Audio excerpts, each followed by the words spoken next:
야곱의 인생여정 130 마지막 시간에 주시는 하나님 말씀은 창세기 47장 5절에서 12절의 말씀입니다. 구약성경 75면이 되겠습니다. 구약성경 75면 창세기 47장 5절에서 12절 말씀 봉독할 때 살아계신 하나님의 음성을 들으실 수 있기를 바랍니다. 바로가 요셉에게 말하 이르되 내 아버지와 형들이 내게 왔은즉 애굽 땅이 내 앞에 있으니 땅의 좋은 곳에 내 아버지와 내 형들이 거주하게 하되 그들이 고센 땅에 거주하고 그들 중에 능력 있는 자가 있거든 그들로 내 가축을 관리하게 하라. 요셉이 자기 아버지 야곱을 인도하여 바로 앞에서 서게 하니 야곱이 바로에게 축복하며 바로가 야곱에게 묻되 네 나이가 얼마냐? 야곱이 바로에게 아뢰되 내 나그네 길의 세월이 130년이니이다. 내 나이가 얼마 못되니 우리 조상의 나그네 길의 연조에 미치지 못하나 험악한 세월을 보내었나이다 하고 야곱이 바로에게 축복하고 그 앞에서 나오니라. 요셉이 바로의 명령대로 그의 아버지와 그의 형들에게 거주할 곳을 주되 애굽의 좋은 땅 라암셋을 그들에게 주어 소유로 삼게 하고 또 그의 아버지와 그의 형들과 그의 아버지의 온 집에 그 식구를 따라 먹을 것을 주어 봉양하였더라. 아멘.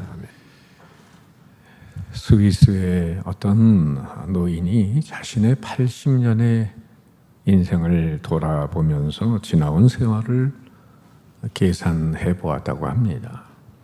그랬더니 26년은 잠자는 데 소비했고 21년은 일하는데 6년은 음식 먹는데 또 6년은 얼굴 붉히며 화를 내는데 5년은 텔레비전 보는데 5년은 어떤 옷 입을까 고민하고 쇼핑하는데 5년은 누군가 만나기를 기다리는데 사용했대요.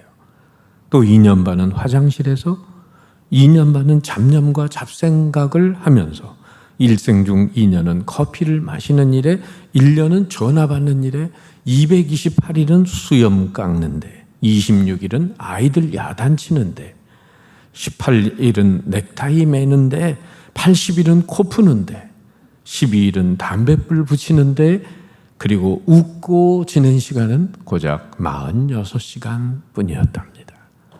무엇을 교훈하는 얘기일까요? 인생 여차하면 참 낭비된 삶을 살다가 끝날 수 있다는 얘기죠. 물론 이 통계가 한 개인의 수치이기 때문에 모두에게 적용되는 것은 아닙니다. 그러나 일반적으로 사람들은 이 돈을 관리하는 재테크는 매우 열심히 하려고 노력을 하면서도 이 시간 관리, 시테크는 잘 못하는 경향이 있습니다.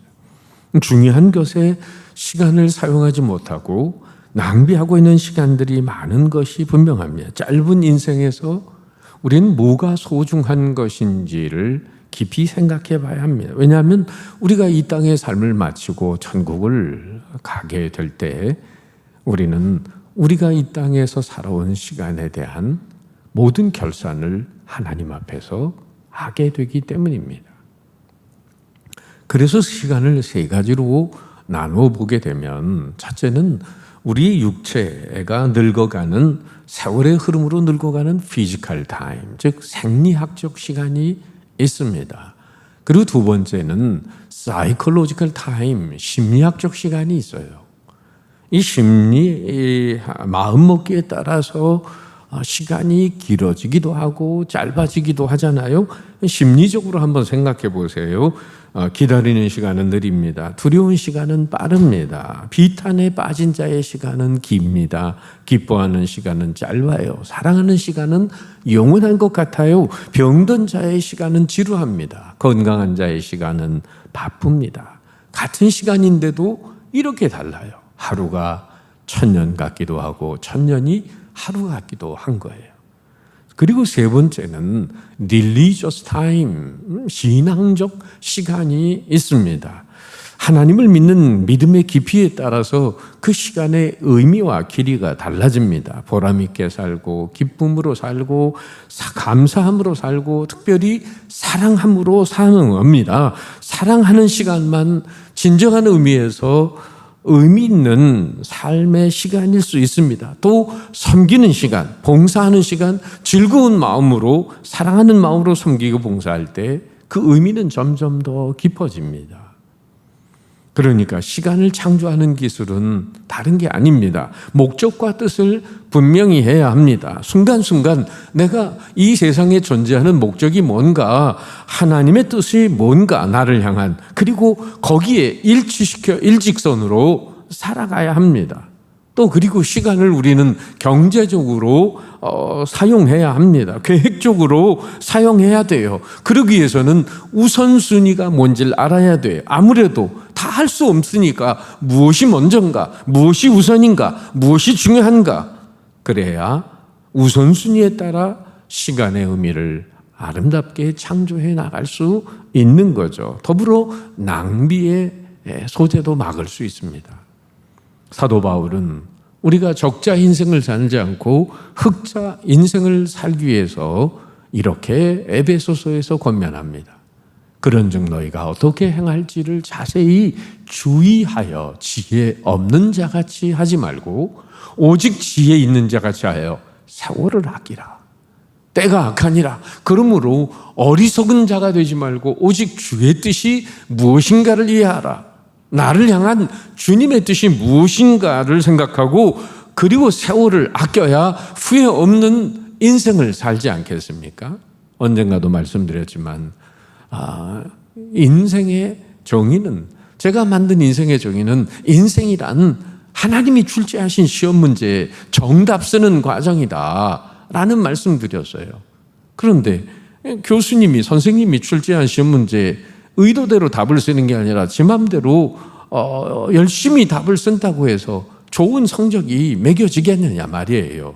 인생의 영원한 출제자이시며 채점관이신 하나님의 의도에 맞는 삶을 살 때 우리는 후회 없는 인생을 살지 않겠습니까? 여러분은 이제껏 어떤 인생의 세월을 보내오셨습니까? 흘러가는 세월에 나를 맡기고 사는 크로노스의 시간 속에 사셨습니까? 아니면 주어진 시간 속에서도 새롭게 의미를 창출하며 가치 있는 시간인 카이로스의 시간을 만들면서 살아오셨습니까?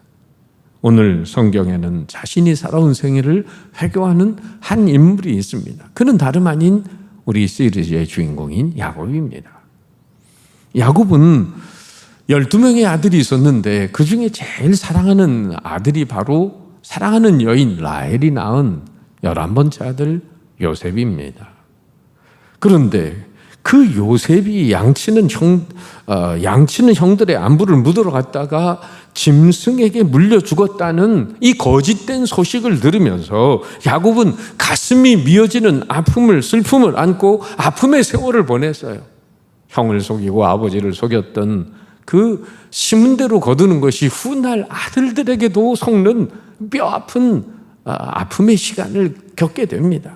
가장 사랑하는 아들을 잃어버린 야곱의 마음은 하루하루 살아가는 것이 고통이었습니다. 어느덧 시간이 흘러서 요셉을 잃은 아픔을 잊을 때쯤 됐는데 그때 흉년이 가나안 땅에 찾아옵니다. 그 땅에 먹을 양식이 없어서 아들들을 양식이 있다고 하는 애굽에 보냈어요. 그런데 잘 아시는 대로 그 배다른 형제들이 바로 애굽의 총리가 되어 있는 요셉을 만나게 됩니다. 요셉은 아버지가 살아있다는 소식을 듣고 아버지를 애굽으로 형제들과 함께 모두 초청합니다.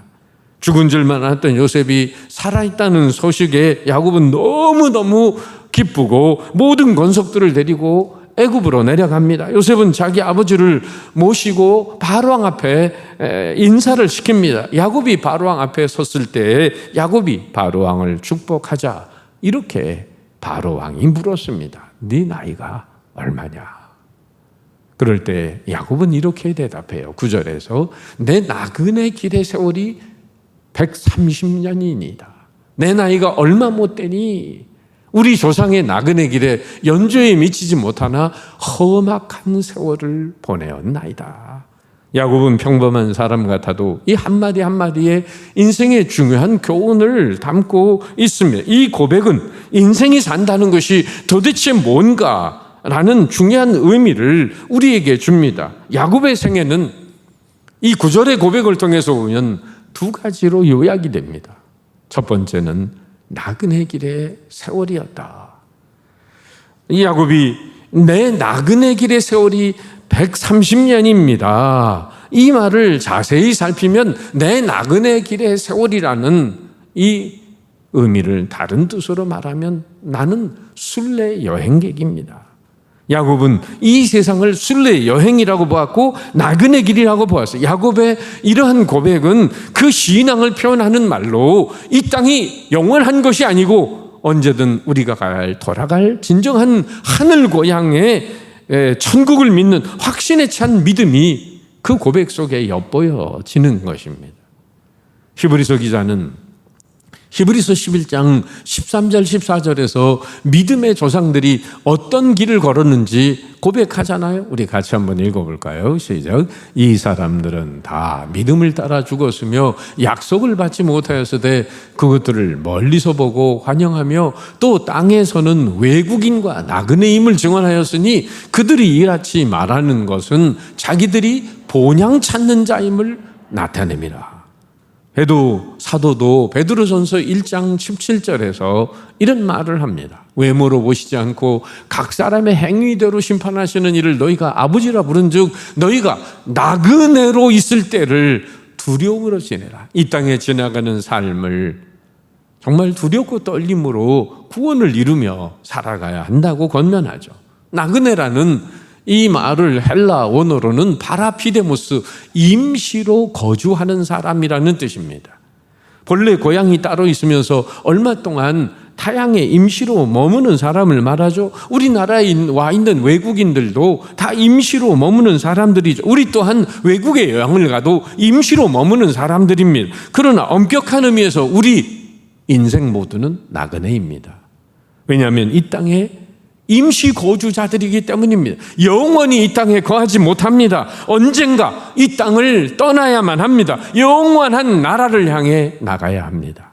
그런 의미에서 우리 모두는 나그네요, 과객이요, 길손에 불과한 거예요. 인생은 나그네요, 지구는 여관방이요, 여관방 주인은 하나님이십니다. 우리가 전세 들어 사는 기간도 100년도 채 못 됩니다. 8, 90년이면 다 놔두고 떠나가야 합니다. 가졌다고 의시될 것도 없고 못 가졌다고 절망할 것도 없어요. 배웠다고 교만할 것도 없고 못 배웠다고 고개 숙이면서 할 것도 없어요. 큰 집에 산다고 자랑할 것도 없고 단칸방에 산다고 주눅 들 것도 없어요. 나그네 인생은 다 빌려 쓰다가 때가 되면 가는 것입니다. 우리 주님은 만물의 주인이시면서도 철저히 공생의 기간 동안 나그네 여정을 사셨습니다. 태어날 때도 말구유에 태어나십니다. 그리고 공생의 기간에도 여우도 굴이 있고 공중에 나는 새도 집이 있지만은 인자는 머리 둘 것이 없도다. 예수님은 집도 없으셨어요. 그리고 이 세상을 떠날 때는 아리마대 요셉의 무덤마저 빌리셨습니다. 만왕의 왕이시고 만주의 주가 되시는 우리 주님, 그렇게 나그네 여정을 사시면서도 철저히 자신의 생명을 모두에게 나눠주셨습니다. 어떤 지혜자는 그래서 이렇게 말합니다. 이 세상은 마치 지나가는 다리와 같아서 지혜로운 자는 다리를 건널 뿐이지 다리에 집을 짓지는 않는다. 지나가는 세상에 너무 미련 두고 살지 말라는 거예요. 사람들이 왜 자꾸 땅에만 관심을 가지고 땅에만 집착해서 물질과 쾌락에 매달리고 살려고 하는 이유는 돌아갈 내 고향에 대한 확신이 분명하지 못하기 때문입니다. 하늘나라 신령한 약속을 못 믿는 사람은 내세에 대한 분명한 소망이 없기 때문에 땅지향적인 인생을 살 수밖에 없어요. 많이 쥐면서 땅 거리고 사는 거죠. 왜? 하늘 땅이 없으니까.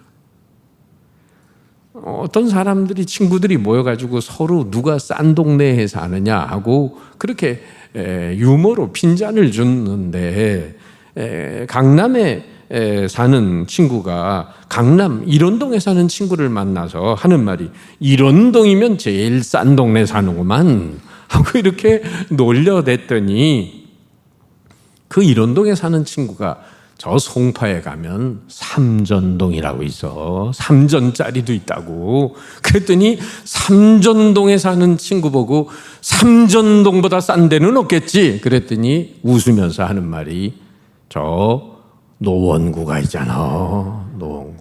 돈이 안 나가. 노원이야. 여러분, 수녀 시인 이혜인 씨의 시를 들어보셨을 거예요. 주여, 당신의 생애는 그렇게 철저히 나눔의 생애로 부서졌건만 우리의 나날은 왜 이리 소유를 위해 숨이 차게 바쁜지 시시로 당신 앞에 성찰하게 하옵소서. 아무것도 가진 것이 없고 아무것도 가져갈 것이 없는 이승의 순례자임을 우리가 알면서도 탐욕의 노예가 되지 않게 하옵소서. 우리가 갖고 있는 모든 것은 당신께 빌려 온 것임을 조금도 잊지 않게 하옵소서.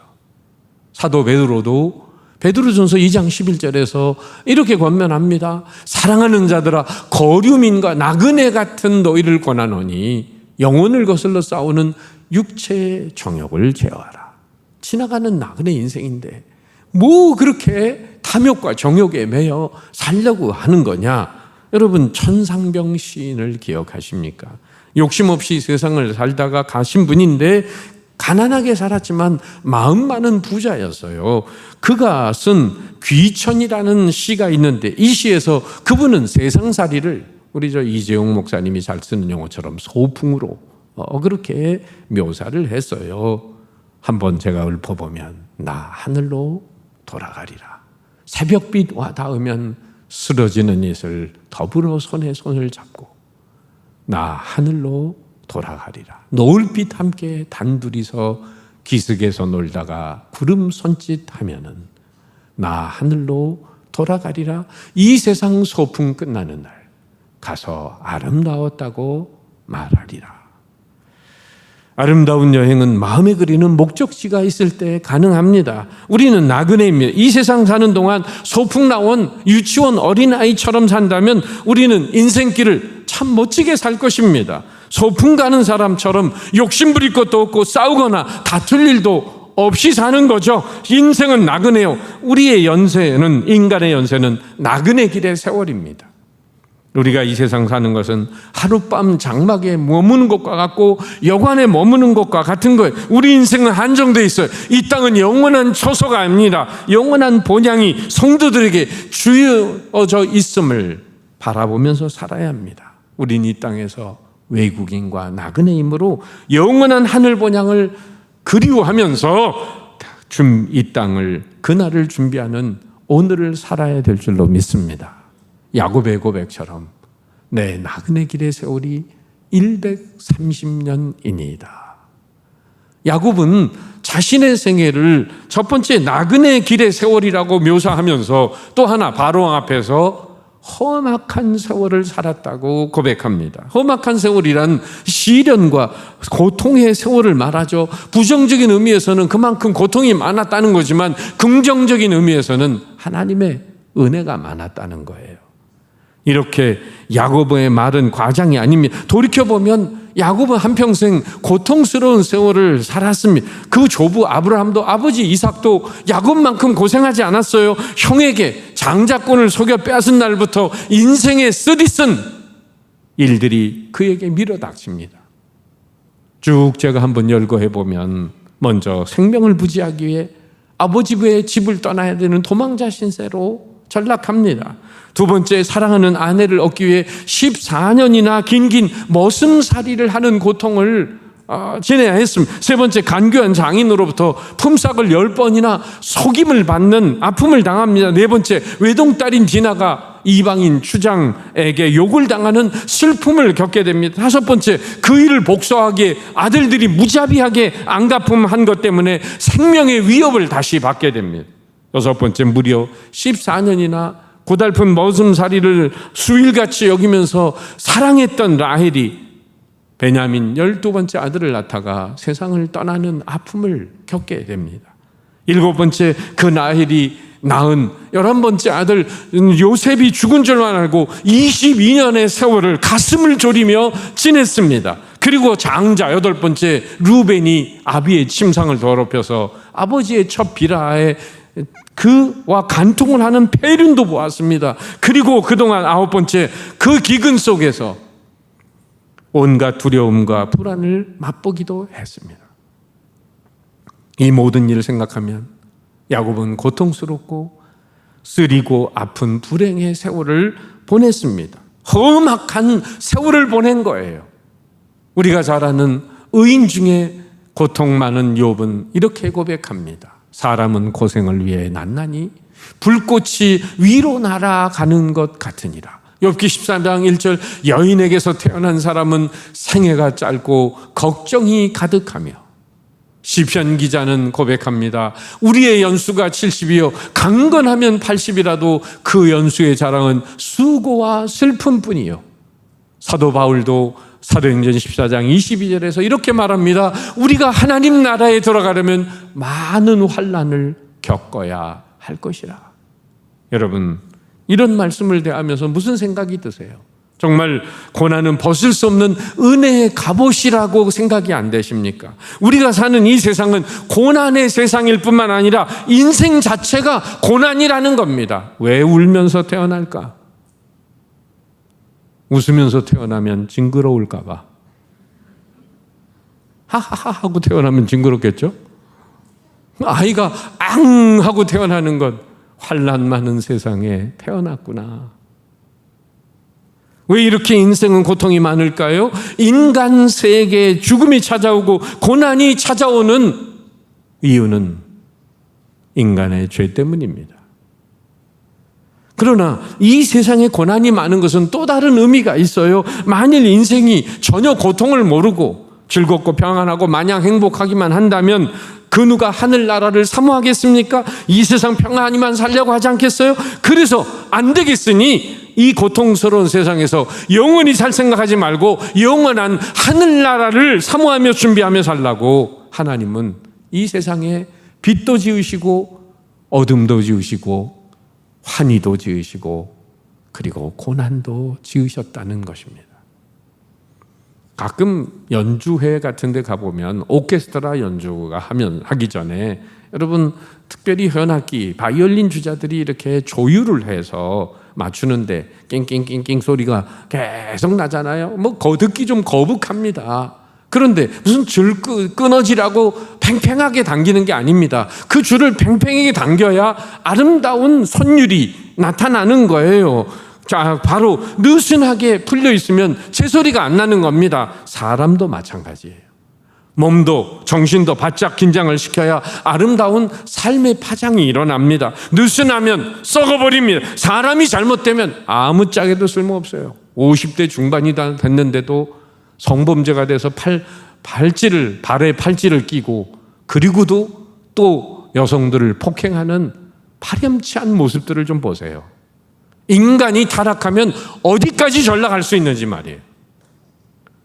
따라서 인생의 주인이신 하나님은 인생들이 아름다운 영혼의 멜로디를 내고 살 수 있도록 하나님이 조율하십니다. 바싹 정신을 차리도록 때로는 고난의 터널을 통과하게 하십니다. 신학자 폴 틸리라고 하는 사람은 그래서 이런 말을 했어요. 고통의 깊이는 진실의 깊이로 향하는 유일한 문이다. 하나님과 더불어 인내한 고통은 인생의 깊은 진리를 발견하게 합니다. 그는 또 이어서 이렇게 말합니다. 하나님께서 우리를 깊은 물로 이끄시는 것은 물에 빠뜨리기 위함이 아니라 우리를 깨끗하게 하기 위함이다. 사랑하는 여러분, 인생 길을, 광야길을 걸어가는 우리들에게 고난을 통해 조율하시는 하나님의 은혜가 무엇인 줄 아십니까? 고난이 우리 인생에게 주는 유익이 뭘까요? 성경에 있는 고난의 유익을 제가 한번 다 한꺼번에 모아봤어요. 고난은 우리를 회개케 합니다. 고난은 우리를 기도하게 합니다. 고난은 우리를 겸손하게 합니다. 고난은 우리를 하나님만 의지하게 합니다. 고난은 하나님의 뜻에 순종하게 합니다. 고난은 영의 눈을 뜨게 합니다. 고난은 말씀을 배우게 합니다. 고난은 우리를 단련케 합니다. 고난은 복음의 진보가 되게 합니다. 고난은 마침내 소망을 이루게 합니다. 할렐루야. 당장은 이해할 수 없는 애매한 고난조차도 미래지향적인 은총의 통로가 되시는 하나님을 생각하면서 어려움을 잘 참으면 그 고난은 도리어 축복이 될 줄로 믿습니다.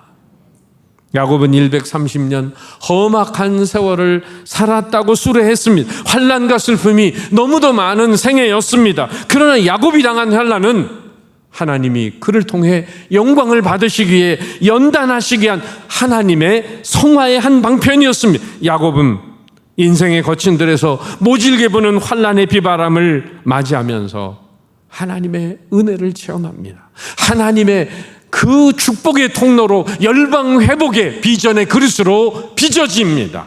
아브라함의 하나님, 이삭의 하나님, 야곱의 하나님. 그 인생을 통해 그 계보를 통해 메시아가 오고 이 세상의 구원의 역사를 펼쳐지는 하나님의 쓰임받는 그 축복의 통로로 야곱은 변화되고 있는 것입니다. 여러분, 야곱처럼 우리에게도 환난의 바람이 불어오더라도 성령의 위로가 함께 하시기를 바랍니다. 그 괴로움에 인하여 천국이 환히 보이시기를 주님의 이름으로 축원합니다. 오늘 애굽 앞 바로 앞에 선 야곱에게 묻는 질문, 그 대답은 무엇이었습니까? 네 나이가 무엇이냐는 질문에 내 나그네 길의 세월이 130년이다. 여러분, 나그네 세월 속에 한 가지 비밀이 있습니다. 우리는 돌아가야 할 인생입니다. 주님의 심판대 앞에 서야 할 인생이라는 거예요. 한때 삼성그룹의 총수였던 이병철 회장, 그러니까 이건희 회장님의 아버지가 되고 지금 이재용 회장의 할아버지가 되시는 삼성그룹을 출발하신 분이죠. 그분이 돈을 많이 벌었는데 문제는 이제 죽을 날이 가까웠어요. 그래서 의사들에게 요청을 합니다. 1년만 더 살게 해주세요. 저는 돈 버느라고 많은 노력을 하고 애를 써왔습니다. 그런데 돈을 제대로 써보지도 못했습니다. 1년만 더 살게 해주시면 제가 의미 있게 번 돈을 쓰겠습니다. 그렇게 간절히 부탁을 했건만 그 소원을 이루지 못한 채 돌아가셨습니다. 먼저 가느냐 늦게 가느냐의 차이가 있을 뿐 누구나 죽음을 맞이합니다. 지혜의 왕 솔로몬이 쓴 전도서의 마지막 결론이 뭐죠? 전도서 12장 14절. 하나님은 모든 행위와 모든 은밀한 일을 선악간에 심판하시리라. 한순간도 잊지 말아야 할 것은 내가 나그네 여정을 살다가 하나님께로 돌아가는 사람이 되고 있다는 것, 그리고 하나님의 심판대 앞에 서게 되는 날이 온다는 것, 내가 행한 모든 일들이 하나님 앞에 결산서를 써야 할 최후의 순간이 온다는 것을 여러분 잊지 말라는 것입니다. 우리 조상들이 늙음의 무상함을 깨닫고 이런 시 한 수를 쓰기도 했습니다. 한 손에 가시 쥐고 또 한 손에 막대 잡고 늙는 길 가시로 막고 백발 막대로 막으렸더니 백발이 지 먼저 알고 지름길로 오더라. 우리는 시간의 경랑 속에서 예견치 않은 늙음이, 죽음이, 질병이, 눈물이, 실패가 문득 우뚝 내 앞에 서 있는 것을 발견할 때가 있습니다. 그것이 인생입니다. 이런 인생의 경륜 속에서 우리는 비로소 내 인생의 한계와 인생의 참된 주인이 누구인지를 깨닫게 됩니다. 이 세상에서는 아무것도 영원하지 않습니다. 지속되지 않아요. 지금 건강하다고 하나 그 건강 끝까지 지속되지 않습니다. 지금 청춘이라고 하나 언제까지 청춘이 아닙니다.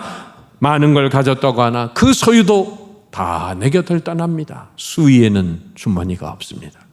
다 두고 떠나셔야 합니다. 의미 있게 쓰고 가치 있게 쓴 것만 하나님 앞에 가서 인정을 받을 것입니다. 영국의 로이드 존스 유명한 설교가이신 목사님에게 후배가 와서 목사님 평생 무슨 생각이 목사님의 삶을 이끄셨습니까? 라고 물었을 때 로이드 존스 목사님은 이렇게 대답하셨습니다. 나의 평생에 내 머릿속에 스쳐간 엄숙한 생각은 나는 하나님 앞에 심판받아야 한다는 이 생각이었네. 하나님의 심판대 앞에 섰을 때 하나님이 우리 모두에게 내가 준 시간 동안 어떻게 살다 왔냐고 물으시면 어떻게 대답하시겠습니까? 사도행전 13장 36절에 보면 이런 말씀이 기록되어 있습니다. 다윗은 당시에 하나님의 뜻을 따라 섬기다가 잠들어 그 조상들과 함께 묻혀 썩음을 당하였으되, NIV 성경으로 보면 David had served God's purpose in his own generation. 그는 자기 세대에 하나님의 목적을 위해서 섬겼다고 성경은 말해줍니다. 이 말씀은 다윗의 80년의 인생을 한마디로 요약해 놓은 묘비명과 같습니다. 우리도 다윗의 묘비명 같은 묘비명이 쓰여지면 좋겠습니다. 다윗은 하나님의 목적을 위해 살다가 잠들었습니다. 이 영광스러운 이 같은 비문이 또 어디 있겠습니까? 이것은 다윗이 스스로 남긴 말이 아닙니다. 그렇다고 밑에 있는 사람들에게 부탁을 한 것도 아닙니다. 다윗이 죽고 나서 하나님이 그 인생을 평가하시면서 성경에 기록한 말씀인데 그것이 바로 다윗의 묘비명입니다. 그러니까 다윗은 하나님에게 인정을 받을 만큼 하나님의 영광스러운 목적을 위해 살았던 사람이죠. 저는 오늘 다윗이라는 이름 대신에 우리의 이름이 들어가서 이렇게 쓰여지길 원합니다. 예능교회 아무개는 온 생애 동안 하나님의 목적을 위해 힘쓰다가 여기 잠들었노라. 먹든지 마시든지 뭘 하든지 우리의 남은 생애가 하나님의 목적을 위해 섬기다가 잠드는, 인정받는 저와 여러분 되시기를 주님의 이름으로 축복합니다. 바로왕은 오늘 노년에 야곱에게 묻습니다. 네 나이가 얼마냐? 이는 자신의 욕망을 채우기에 가까운 사람들을 속이고 많은 사람들에게 상처를 주며 상처를 입으며 살아왔던 야곱에게 묻는 질문이었습니다. 풀어서 말하면 네 인생 나이가 얼마냐? 더 풀어서 말하면 내 인생 어떻게 살아왔니? 야곱의 대답은 내 나그네 길의 세월이 130년입니다. 내 나이가 얼마 못 되니 우리 조상의 나그네 길의 연조에 미치지 못하나 험악한 세월을 보내었나이다. 야곱의 인생 여정 두 마디로 요약하면 하나는 나그네 길의 세월이요, 또 하나는 험악한 세월이었습니다. 여러분, 이제껏 어떤 인생의 세월을 살았고 앞으로 남은 생에 어떤 세월로 보내기를 원하십니까? 언제고 위에서 부르시면 초연하게 떠날 수 있는 나그네 인생을 살면서 험악한 세월이 아니라 의미 있고 가치 있고 보람되고 후회 없는 인생, 주님의 심판대 앞에 섰을 때 칭찬과 존귀와 영광으로 이어지는 인생을 살고 싶지 않으십니까? 이 은혜가 여러분과 함께 하시기를 주님의 이름으로 축원합니다. 기도하겠습니다. 사랑의 주님, 야곱의 인생을 통해 우리의 인생 여정을 돌아보게 하시니 감사드립니다. 바로왕 앞에서 야곱의 고백처럼 우리는 나그네 인생 여정을 살아갑니다. 그럼에도 불구하고 이 세상에 영원히 살 것처럼 우린 썩어질 것에 매이고 탐욕과 정욕에 매여 사는 저희들을 오늘도 말씀으로 일깨워 주시니 감사드립니다. 잠시 떠나는 여행객처럼 소풍 가는 어린아이처럼 이 땅에 소망을 두고 살기보다 영원한 하늘나라에 소망을 두고 초연하게 살게 하여 주옵소서. 또한 간구하오니 우리의 남은 인생 여정이 죄로 얼룩진 야곱의 험악한 세월이 아니라 다윗처럼 하나님의 뜻과 비전을 이루어가는 목적이 분명한 인생을 살기를 원합니다. 하나님의 허락하신 인생을 사는 만큼 살아온 모든 생애를 평가받는 그날에 부끄러움 없이 하나님 앞에 설 수 있는 그날을 준비하는 오늘의 삶이 되게 하여 주옵소서. 가치 있고 보람되고 후회 없는 인생, 주님의 심판대 앞에서 칭찬과 존경과 영광으로 이어지는 인생이 되게 하여 주옵소서. 다 같이 말씀을 생각하시면서 통성으로 기도합니다. 같이 기도하겠습니다.